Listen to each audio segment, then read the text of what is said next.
Good morning everyone, this is Krishna Chaudhary from Kendra Vidyalaya, Makkapura, Vadodara. In this video, I'll be explaining a short summary of the chapter Born of Love in the Gardens of Zelda Kaushik. This chapter all about Born of Love in human and animals, and this chapter has a two main character, Bruno and author's wife.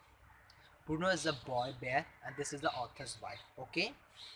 And animals also feeling and emotions, we have to take care it and respect it. This is a short summary of this chapter. I hope you guys will like it and understand, and don't forget to like, share and subscribe. Thank you so much.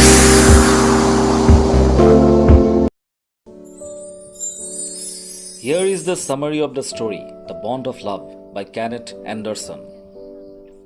The author got their pet sloth bear Bruno by accident. 2 years before, he and his companions were traveling through the sugarcane fields of Mysore. They saw people driving away wild pigs.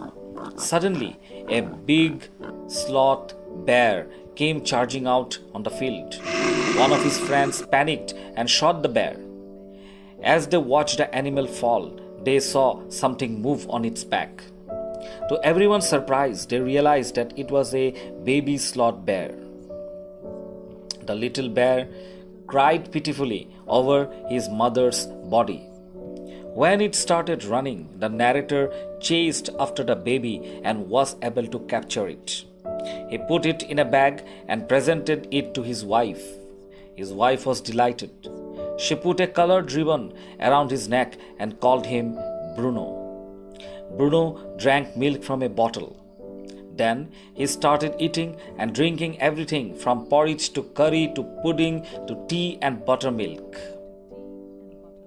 Bruno became attached to their Alsatian dogs and the tenant's children. As a kid, he spent his time in playing and running around the kitchen and sleeping in the author's bed. One day, Bruno had an accident.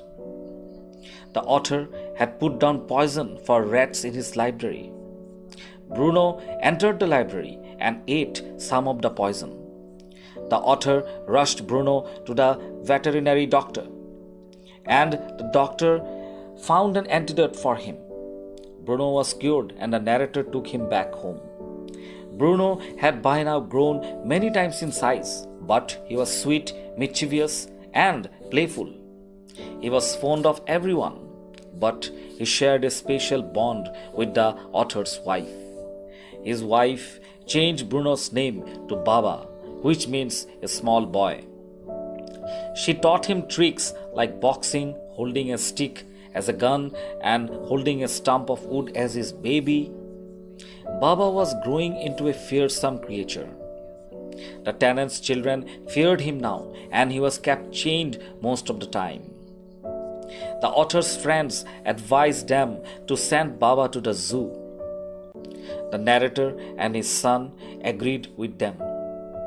Though his wife protested, they managed to convince her to send Baba to a zoo in Mysore. Though the narrator missed Baba, he was relieved that he was gone. His wife, however, was inconsolable. She wept and refused meals. She wrote letters to the curator of the zoo asking after Baba. It seemed that Baba was not doing well either. The curators replied that he was refusing the food too.